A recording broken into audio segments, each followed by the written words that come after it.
Episod pertama Julang, kita akan membincangkan topik mengenai bola sepak. Pelaburan kerajaan persekutuan sebanyak 15 juta ringgit. Apakah ia berbaloi atau tidak? Bersama saya Riza Hashim. Dan saya Harish Diol. Nampak gaya cantik baju ni. Terima kasih. SDC. Demi lencana di dada. Alhamdulillah, syukur. Tapi berbaloi ke tak ni? Tapi actually kita balik kepada you kata 15 juta. I kata 30 juta. Kenapa 30? Masih ingat tak bila 2022 the then Prime Minister Datuk Seri Ismail Sabri betul, okay. Dia umumkan 10 juta. Okay. Dia umumkan 10 juta. Lepas tu awal tahun ni Perdana Menteri pula Datuk Seri Anwar Ibrahim mengumumkan lagi 5 juta apabila pasukan tu kalah di balik daripada Piala Asia. Piala Asia. Okey. Kalah di group dah stage. 15. Dah 15. Okey. Sekarang ni baru-baru ni pula 10 juta daripada kerajaan dan 5 juta daripada pihak swasta. So kalau kira balik at face value, maksudnya 30 juta tau dalam masa 2 tahun. Itu banyak tu. Banyak tu. Sukan lain apa cerita? Itulah. Okey, tapi kalau isu kita berbaloi atau tidak ni? Tak, I mean, nak kata berbaloi atau tidak, dia kena balik kepada tujuan sebenar dan apakah objektif dan yang paling penting sekali, kenapa bola sepak? Ranking 134 di dunia. Bola sepak hari ni. Ranking 134 di dunia. Last qualified Olympics 1980. Betul. Awak belum lahir lagi Like 82 but I'm 21. Okay. Anyway, so the SEA Games pun last menang gold medal bila? 2011 you actually go like bila 2011 betul lah 2011. So what is the achievement? 2011 masa tu Presiden FAM Tan Sri Hamidin jadi pengurus pasukan 2011 di Jakarta. Okey, regardless. Tapi Harish, you kena ingat bola sepak satu-satunya sukan yang boleh menarik minat sampai 30, 40, 80 ribu orang datang stadium. Ya ke? Itu audience dia. Pesta bola Merdeka tak sampai pun 1,000. Itu pasal boykot, itu lain. Satu-satunya sukan yang boleh menyatu padukan rakyat Malaysia. Okey. Selain daripada badminton. Itu that's my opinion lah. Okay. So, dan kalau kita lihat impact dia, kenapa kerajaan nak labur sebanyak banyak duit tu? Pertama, kerana bola sepak bukan sukan yang murah. Nak bawa tim pergi training camp apa saja pun mahal. FAM ada 20 lebih pasukan kebangsaan untuk diuruskan. You tahu tak tu? Yalah, because of the junior and senior levels lah. Betul. And then jadi men's and boys, sebenarnya girls and kalau women's. ikut betul-betul 15 juta tu tak cukup sebenarnya untuk run the football program sepanjang tahun. Ya, ramai yang mempertikaikan, menyatakan bahawa yes, sports is not cheap dan sebagainya. Tetapi pada masa yang sama, I balik kepada dia macam ni lah. Anak you datang balik daripada sekolah, hari-hari dapat 4D, lepas tu you belanja di McDonald. Can I say McDonald pasal nanti endorsement pula atau A&W or whatever lah, but what I'm trying to say is that you're giving them orang kata whatever you call it lah, you rewarding mediocrity. Itu kita lihat je. Ada orang yang kata maknanya kalau tak ada result dapat banyak duit macam itulah.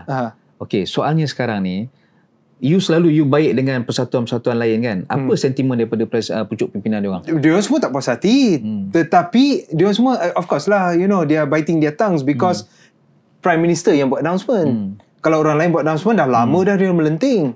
Kenapa benda ni perlu tak dibentangkan ke parlimen? Of course. Sebelum buat decision ni. Of course, sebenarnya apa yang you raise tu memang sangat-sangat penting kerana kalau kita balik kepada peruntukan yang diberikan pada 2022, kononnya 10 juta, betul? Okey. Bagaimana ianya telah berapa sebanyak yang sebenarnya FAM dapat? 10 juta? 8 juta? Atau tak ada? Itu kita tak tahu. Correct. Sepatutnya dibentangkan. Okey. Maknanya dibentangkan parlimen ke? Yes. Tapi sebagai Perdana Menteri ataupun menteri mesti ada hak, ada entitlement untuk luluskan grant ataupun bajet, betul? Once untuk again, ni? Tak mempertikaikan hak beliau, tetapi bagaimana perbelanjaan tersebut dibuat? Boleh audit lah. So audit lah di parlimen lah. Parlimen ialah tempat yang terbaik untuk buat audit. Rasa tak perlu audit parlimen. Audit tu kena masuk lah. Maknanya okay FM lah, kena submit lah laporan kewangan, perbelanjaan. Tetapi kalau saya di pihak pembangkang, inilah perkara yang saya akan raise in parlimen. Ada kawan-kawan cakap timing pengumuman PM tu memang agak pelik. Masa tu Pesta Bola Merdeka dah lah semua boykot. Bukan semua boykot, hanya Atlas Melaya saja yang boykot. Tapi ramai juga. You saw the stadium punya attendance berapa ramai? Berapa 3,000 untuk final. Is it? Untuk final tu I dengar ada company bagi free tickets. Tak boleh, itu corporate social responsibility untuk dia orang. Rizal kan answer for every single thing. Tak, you pakai baju FM ni belasah. Actually we should be swapping jerseys. Okay. Timing tu. Timing is bad. Timing sucks. I mean, look, a boycott was happening. It was not sensitive at all to apa yang tengah berlaku. Tapi bila tim menang 1-0 menewaskan Lubnan, maknanya mereka tak terjejas dengan pemboikotan atau pemulawan daripada Ultras kan? No, look, at the end of the day, if you want to look at the results alone, okay fine, they won. Tapi tengoklah pasukan yang macam mana. Come on, you were there when Pesta Bola Merdeka was at the glory days. Kata kutu lah tu. Ni Pesta Bola Merdeka ni. Exactly. Ini edisi kedua tahun 1958. Siapa yang Haris kenal kat sini ni? Cuba cerita sikit. Kenal our former Prime Minister, that's for sure. Lagi? Dengan pemain-pemain 1-2 lah. I know you kenal lah pasal you dah buat laporan kan sejak zaman ni. Tak, ini Tan Sri Allahyarham Tan Sri Ghani Minhad. Ni Sexton Lutz. Yep. Zainal Abbas, masa tu naib Presiden FAM. Ni adalah Lim Kee Siong. Dia adalah FIFA Council member yang pertama daripada Malaysia. Mok Wai Hong, ketua pasukan. Tu Jalil Cik Din, jurulatih pasukan negara Sukan Olimpik Munich 1972. Okay, so this type of history lesson. Yang ini, Chu Seng Kui ni, dia ada satu persamaan dengan Kim Panggon. Apa persamaan dia? Agak-agak. Apa dia? Dia adalah jurulatih Asia, bukan Malaysia. Bukan dari Malaysia yang mengendalikan pasukan negara. Chu Seng Kui dari Singapura. Kalau nak kenal dia, tengok dekat Netflix ada. Kalang Raw. Itu cerita tu memang lagi best. Lebih best daripada Ola Bola, lebih best daripada Harimau Melayu. Pasal apa tau? Dia ceritakan, dia sebut nama player tu betul-betul. Dia bukan diinspirasikan oleh, tapi dia nama betul. Sampai ada pemain tu mabuk nak ambil corner pun diceritakan juga. Itu cerita tu dahsyat tu. Betul, kena tengok. Jadi ni yang tu Eun Boon Bee tu double international. Main badminton dan juga bola sepak. M. Kupen, itu Datuk M. Kupen juga jadi jurulatih kemudian 1976 semua ni pernah ni. Itu Yusof Bakar, goalkeeper, itu Iron Gate dia panggil. Jadi ini adalah tim pertama yang menang Pesta Bola Merdeka 1958. Saya rasa budak-budak sekarang tak kenal lah. Haris pun tak kenal. And we should actually appreciate them. We should actually know about them. We should actually learn from them. Kerana the mistakes that we're making today is because we are not learning. Bayangkan, Perdana Menteri kita pun support ni pasal masa tu dia Presiden Persatuan Bola Sepak Malaysia. Yalah, tetapi zaman tu berbeza dengan pelbagai. Dia dari dulu sampai sekarang bola sepak masih lagi menjadi opium for the masses. Yes, but maknanya macam mana pun orang bercakap pasal bola. Katakan kalau you posting pasal sukan lone ball minta maaf lone ball, lepas tu posting bola. Kalau bola 20,000 views, kalau lone ball mungkin dalam 200-300 je. Itu impact bola. So shouldn't we be helping lone balls? Kalau kita menang emas di peringkat sukan C pun Harish, dia punya impact tu satu negara minta cuti berbanding dengan kalau Datuk Nicol David menang kejuaraan dunia terbuka tu kali ke-8. I rasa itu impact yang you tak boleh nafikan, Harish. Tetapi saya rasa itu dah berubah. Younger generation are demanding for accountability, for fairness, for equality. You cannot be riding on popularity segala-galanya. Accountability satu. Tapi maknanya kalau katakan kerajaan nak tolong, sektor korporat nak tolong, nak bagi lagi, kita tak boleh salahkan dia orang. Okey, sebagai contoh kita balik pada boykot. Kenapa boykot itu berlaku? You pernah dengar tak? You pernah tak boykot sebegini berlaku sebelum ni? Ada. Ultras juga yang boykot pernah. Correct. 2019 ada. So what does that mean? They want accountability. Ya, betul. Faham. Maknanya so FAM it's the same ataupun as well. mana-mana persatuan yang dapat grant sekarang ni you're talking as a sports person. Bayangkan kalau seorang tu yang bukan sports person. Tandas sekolah anak saya tu teruk lah. Kerajaan kata boleh labur 10 juta untuk bola tapi tak boleh repair tandas sekolah. Dia kena pergi PIBG kena repair terus. PIBG. Ada ahli AJK yang terus pandai plumbing. Tapi you faham tak maksud I? Maksud I ialah saya faham. Kita faham. Aku faham apa maknanya sekarang ni cuma persatuan dalam hal ni bola sepak Persatuan Bola Sepak dia kena kena transparent lah. Maknanya kena kemukakan So, setiap sen Abi perbelanjaan kata, tu, yes, accountability. yes, Okay? yes. Betul. Settle lah benda tu. Audit, bentang, bagaimana duit tu diguna pakai. Okay. Adakah 5 juta yang diberikan awal tahun ni part of the 10 juta yang dulu? Okay. Yang tu kita tak tahu. Selain daripada accountability, perlu result tak? Perlu menang tak? Result tu, it really depends. Let's say for example, of course you want to win. Actually it's not just semata-mata result, tapi ada progress. Perlu letak KPI tak? Of course lah. Oh ya, apa KPI kalau secara idealnya apa dia? I mean, if you have laburkan so much of infrastructure, so much of what do you call money allocation dan sebagainya, you ada program di bawah apa ni grassroots development as well. Shouldn't we be at least as good as Vietnam in ranking wise? Kalau Vietnam boleh, kenapa kita tak boleh? Culture lain. Apa? Culture lain. Apa beza culture dengan culture kita? Culture dia lain. Dia orang ada Pak Hang Seo dulu. Tapi sekarang kalau you tengok, Vietnam dah merosot. Okay. Indonesia dah naik. Okay. Jadi Malaysia kat mana? Selepas Kim Pangun tak ada. That's a question that we were only wait and see. Tapi kita kena realise Pesta Bola Merdeka ni adalah kejuaraan pertama. Pau Mati dia baru ambil alih. Yep. Dia dapat menang. Dia menang Pesta Bola Merdeka. Pesta Bola Merdeka gelaran pertama untuk Tan Sri Hamidin sebagai Presiden FAM sejak dia ambil alih pada 2018. Jadi selepas 6 tahun dapat piala. Okey. Katakan kalau Datuk Seri Anwar nak letak KPI untuk tim ni lah Apa KPI untuk tim ni tahun ni? No, you can't just put untuk tahun ni. It should be like, it's a pelaburan. It's an investment. Yelah, tapi kalau you kata accountability, mesti ada timeline dia. Of course lah. Maknanya kalau dah bagi ni, okay, at the end of the year, kita nak tim kita menang Piala AFF. So sepatutnya kalau boleh julang, kita sepatutnya invite Datuk Seri Anwar Ibrahim ke sini untuk tanya dia lah. So apa KPI sebenarnya? Dia yang bagi duit. Itu next time insyaAllah. Okay. Dia yang bagi duit. So bagilah apa KPI dia. Yelah, maknanya you sebagai pemerhati, okay? You sebagai I hate that word pemerhati. You sorry. You sebagai pemerhati. Okay, you sebagai bekas editor bekas editor eksekutif Melaymel, betul? Yes, betul. Yes. Suatu ketika dulu. Berpengalaman berapa tahun cover bola? Kau 24 tahun lah. Lebih 24 tahun okay. Jadi apa you punya, you mesti ada analisis ataupun input. Yes, input saya ialah duit tu sepatutnya pergi kepada grassroots, bukan kepada FAM. Di mana di situ grassroots tu siapa? NFDP? No. Grassroots, the biggest stakeholders sepatutnya Kementerian Pendidikan. You see, we often talk about elite sports.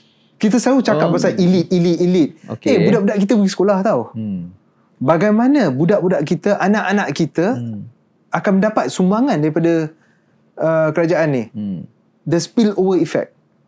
It's a question I always ask people. Okay, kita ada Youth and Sports Ministry kan? Kementerian Belia dan Sukan. Bagaimana Kementerian Belia dan Sukan impact you? Bagaimana Kementerian Belia dan Sukan impact anak-anak you? Apakah impact Kementerian Belia dan Sukan terhadap? So maksud saya ialah duit yang sama tu kita guna pakai untuk sekolah, untuk enlarge the talent pool. At least itu boleh episod lain. Itulah. Itu boleh kita debate further. Because the way I see it, it's a noble effort. Tetapi execution wise, result wise. Okay. So katakan kalau you nak bagi dekat Kementerian Pendidikan, you nak bagi kat sekolah, ialah dia punya structure tu macam mana? But okay, you see, you're overthinking. You're overthinking the whole thing. Now go back to the basic. Biarlah bola dekat sekolah cukup. I know some schools bola pun tak cukup. Okay. Berapa sekolah pula yang main bola? So, start picking and choosing lah. Sekolah mana yang betul-betul ada padang, maknanya, ada bola. Kita kena go back to NFDP, Harish. Okay, kalau go back to NFDP, then we have to find out. Dia ada pusat latihan daerah, dia ada akademi tunas, dia ada akademi, akademi di peringkat sekolah sukan, sekolah sukan negeri, sekolah sukan yang ada di Gambang, yang ada di Bukit Jalil tak buat lagi projek tu. Okay, tak apa. Tapi kalau kita balik pada NFDP, kalau kita beri kepada NFDP, I masih ingat lagi tahun lepas 2213 kita melaporkan tentang NFDP di Johor yang tak cukup bola. Okay. Ni dia tak ada peruntukan untuk bola. Tak ada bola. Maknanya kita kena pastikan satu semua kemudahan, semua peralatan tu cukup. Yes. Maknanya kon untuk budak-budak buat dribbling pun cukup. Betul. Okey. Bukan semua budak boleh afford boot. Jadi maknanya sekarang ni instead of channeling that money to the national team, sepatutnya pergi dekat grassroots lah. Of course. Sekarang ni national team, kenapa Datuk Seri Anwar agaknya salurkan pada national team? Pasal national team tidak diswastakan. So why do you need the Prime Minister's involvement in this? You nak swastakan, you swasta lah. Jadi Datuk Seri Anwar kata dia nak pantau sendiri tu. Tapi kalau kita balik pada beberapa minggu yang lepas, bila si Communication Minister Fahmi Fadzil dengan Nick Nazmi kata mereka nak bertanding untuk KLFA, tak dibenarkan. Tak dibenarkan. Minister Minister tak boleh, tapi Prime Minister boleh oversee, supervise. Contradictory. Okay. I'm trying to understand lah. Maknanya sekarang ni katakan kalau pasukan Harimau Melaya ni bukanlah diswastakan, cuma diuruskan oleh pihak ketiga. Okey. So pihak ketiga tu termasuk, you setuju ke tak? Tak. Pihak ketiga tu termasuk apa? Perdana Menteri Tak adalah. Maknanya dia oversee lah sebagai PM. Dia akan he's got many other things. Betul, ada banyak benda lain. Cuma bola sepak tu adalah sukan nombor satu negara. You kena nombor satu based on popularity. Based on popularity lah. Betul lah. Based on popularity lah. Kan? So katakan nak diuruskan oleh pihak ketiga, you setuju ke tak? Pernah berlaku kan? Correct me if I'm wrong. Barcelona Babes, tak ada. Mereka punya accounts dan management berlainan. Elias Umar jaga Tan Sri Elias Umar. Tapi masih FAM yang jadi bos. Pasal masa tu almarhum Sultan Ahmad Shah jadi presiden. Tapi konsep dia sama juga kan, because at the end of the day tak sama. Pasal profit and loss saja yang diuruskan oleh another team. Team yang berada dalam sistem FAM juga. Maknanya bukan diserahkan kepada pihak luar. Kalau kita lihat Tan Sri Elias Umar juga, Allahyarham Tan Sri Elias Umar menguruskan pasukan projek 1997. Yes. Tapi masa tu menjawab kepada Al-Sultan Abdullah sebagai timbalan presiden FAM. Jadi macam mana pun still within the system. Faham? Okay, tapi yang ni sekarang ni I think we are jumping the gun kerana dia belum masih dalam fasa perbincangan. Betul. Tapi apakah you nampak, Harish? Sebahagian daripada 15 juta tu adalah untuk perswastaan ni. Ada kemungkinan tak? Timing says it all kan. I don't know, I could be wrong, but the timing says it all kan. So sekarang ni you setuju ke tak ni? Kalau diuruskan oleh pihak ketiga, katakan pihak ketiga diserahkan kepada CEO. Pasal sebelum ni tak ada CEO national team. Tak ada. Pasal yang run national team ni adalah jabatan ataupun pasukan kebangsaan, unit pasukan kebangsaan. Okay? Dia yang run, jawab pada Setiausaha Agong, jawab pada presiden. Jadi sekarang ni nak serahkan pada pihak ketiga, ada CEO, mungkin ada marketing director, ada communications director. Rizal, mungkin ada inilah kalau idea perswastaan. Okay. Like I said once again, mungkin we are jumping the gun. Yang pertama sekali, kalau diorang nak swastakan, kalau benar-benar nak swastakan, berilah justifikasi supaya we won't be having this assumption and presumptions. Okay. So sebab tu dalam segala-gala what do you call this decisions or announcement yang orang buat, dia perlu ada that build up, that justification why we are doing it. Dia bukan setakat kita nak buat macam ni. Okay, shut up and listen. Don't ask questions. Okay, betul. Cuma apakah pasal kalau kita tengok berdasarkan laporan yang disiarkan, maknanya FAM sendiri dah bersetuju. Tapi apakah FAM merujuk kepada ahli gabungan dia orang? Maknanya benda-benda besar macam ni, apakah ia dibincangkan di peringkat? So this is this is pasal exactly pakai baju FAM nanti. Tapi saya bukan wakil FAM ya. Okay. Tapi no, these are questions that need to be answered. Sebab tu saya kata setiap kali terdapatnya sebarang keputusan dibuat, tak kiralah nak anjur kononnya sukan Commonwealth ke dan sebagainya, dia perlu ada justifikasi supaya orang lebih tahu menahu tentang mengapa kita nak buat benda macam ni. Bukannya sekadar kami nak buat macam ni, lepas tu you just kena ikut je. Kalau kita lihat tadi you bagi contoh Barcelona Babes kan. Kalau di Thailand dia pernah buat pengurus pasukan dia Tabacai Sajakul. Dia lebih ruang lah untuk bawa masuk duit, manage the team. Masa tu dia ada dream team, Kiatisak Sinamuang, Tawan Seripan, masuk ke Piala Asia Final 1996 di UAE. kita boleh tiru formula tu? Tiru tapi bukan sebulat-bulat lah. But the thing is that, Rizal, once again, tak kira apa formula yang nak pakai, justify it, make sure that it fits the local landscape.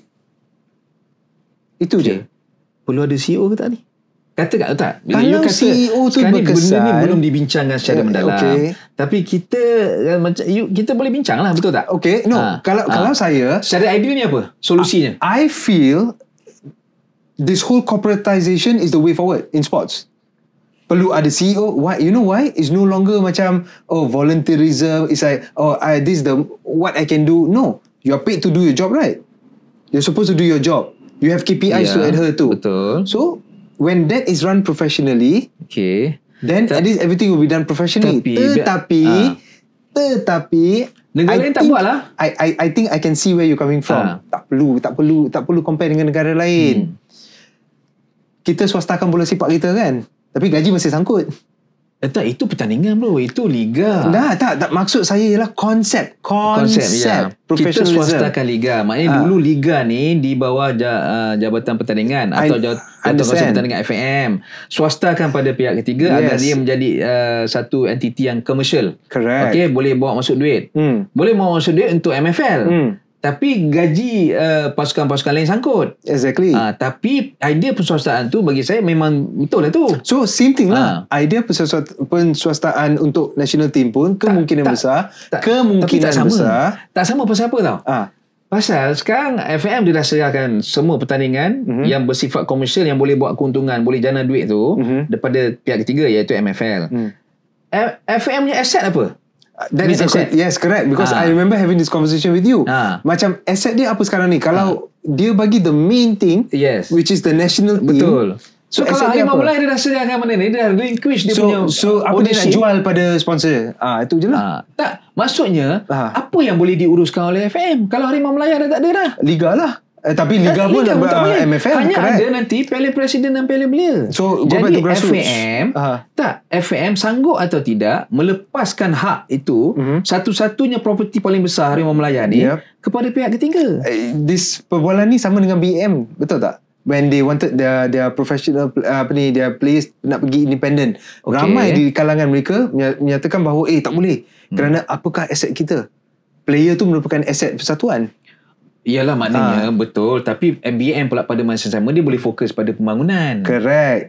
So sekarang ni kena ingat FM. Kalau FAM pembangunan ni banyak dibuat oleh NADP. Correct. Pasal masa berlaku dilema konflik ni sekarang ni, persatuan negeri atau kelab yang buat pembangunan. Faham tak? Faham. So sekarang ni kelab dia ada struggle nak survive dengan tim yang gaji besar ni, senior team. Lepas tu nak kena ada MFL Cup punya team, nak kena ada remaja, dan siapa pula yang akan manage tim Piala Belia dan Piala Presiden. Itu sebenarnya dia ada pemisahan. Tapi ini juga yang berlaku konflik. Pasal kita tahu kelab-kelab dia struggle untuk dapatkan dana untuk sustain dia punya aktiviti. Okey, tak apa. Yang penting sekali kita tengok yang siapa di kalangan penonton kita yang mempunyai pendapat. Dan kalau boleh just leave that comments. Leave comment dalam ni. Supaya kita pun boleh mendapat lebih different views and different perspectives. Kerana tak semestinya pendapat Rizal tu semua betul. Betul. Okey, Ultras bila dia boycott tu, dia main politik atau tidak? Apa nak kata main politik pula, when memang I would like to naively think that it's as clear as it can get lah. Mereka tak puas hati dengan FAM lah. Maknanya Ultras ni dia kekal lah sebagai kumpulan pendesak. Actually it should be lah. Pasal dulu Ultras diwujudkan pada 2007.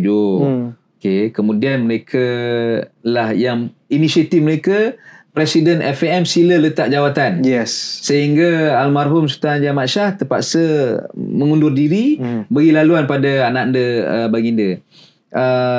Itulah tugas Ultras. Selain daripada bagi cantik, memberi sokongan padu pada tim Malaysia ni, mereka juga jadi kumpulan pendesak. Jadi setuju atau tidak dengan peranan diorang ni? Of course, I think we need to have, look, this sama peranan mereka, saya boleh katakan sama macam media, the fourth estate. We are the fourth estate, or so we would like to think lah. Okay, and then you have the ultras to make sure that setiap dalam ekosistem tu you ada penyokong, dan you ada orang yang scrutinize your every movement. And I think peranan mereka sangat penting. Kerana kalau kita semua je kaki bodek kata yes semua betul FM terbaik, hancur lah macam tu. Jadi so 134 pun terbaik. Jadi keputusan yang boycott tu okey lah. Look, if you can boycott brands, then boycott lah. Look beyond boycott.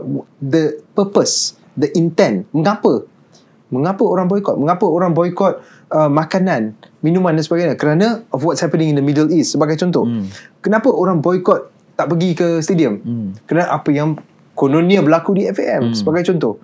So we should not look at just the boycott alone, but the purpose, the agenda and the effectiveness of the boycott. So kalau kita lihat pada at the macro scale, it's a rise of consumerism.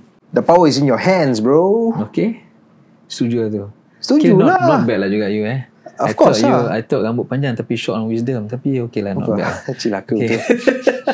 Jadi apa solusi sekarang ni? Mungkin dalam kalangan pemain lah, dia orang pun ingat Perdana Menteri PM bagi 15 juta ke FM, tapi dia orang ni ada soru pun miss. Betul. Kan? Betul. Gaji dah 3-4 bulan tak kesian, dapat. Really kan? kesian. Kereta kena tarik. Macam mana ni? Apa solusi sekarang ni? Macam you dah confirm lah kata tak berbaloi. Memang tak berbaloi lah. Pada I, yang duit yang sama tu, kalau nak bagi, yang pertama sekali, baik dia bagi pada sukan, yes. I mean, dia bagi pada sukan, that's something, tapi an sukan acknowledgement. Okay. Tetapi sukan tersebut, so bagi saya, baik bagi duit yang sama tu ke sekolah, ke peringkat sekolah. Kerana mereka lebih memerlukan, dan ianya lebih baik kalau kita dapat to create a sporting nation. Sekarang ni macam mana nak bantu pula ni? Pasal mesti player yang tak dapat gaji ni tertanya-tanya. Tak player tak dapat gaji. Macam mana dah dapat sikit daripada tu? Cannot lah. Yang tu cerita tak boleh. Yang tu cerita you lain. Yang tu isu tu. Tak, yang tu cerita lain. Yang tu is another thing. Alright. Tapi solution dia simple. Pergi ke sekolah. Kalau susah sangat nak pergi ke sekolah, bagi kat Rizal Hashim. Rizal Hashim boleh buat UK Perdana Rangers. Lepas tu kita boleh buat academy free untuk budak-budak.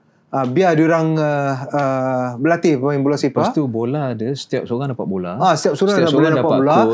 Dapat boot. Dapat boot mahal tak tu. Lagi boot. Lepas tu allowance untuk pergi pertandingan. Lepas tu mak bapak tak bayar. Keren.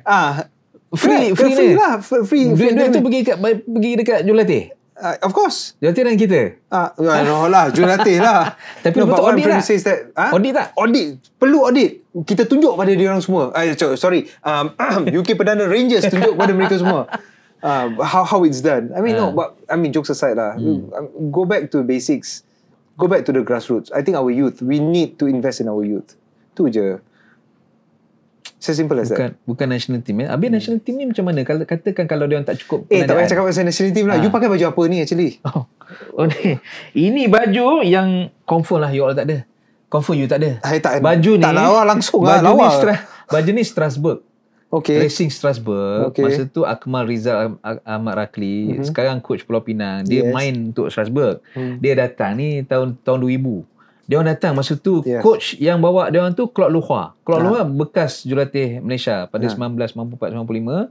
Lepas tu bila lepas game Claude panggil naik hotel, bilik hotel dia. Kata, "Rizal, my gift for you." Pascal Johansson, striker yang pakai malam tu baju tu, bagi baju ni.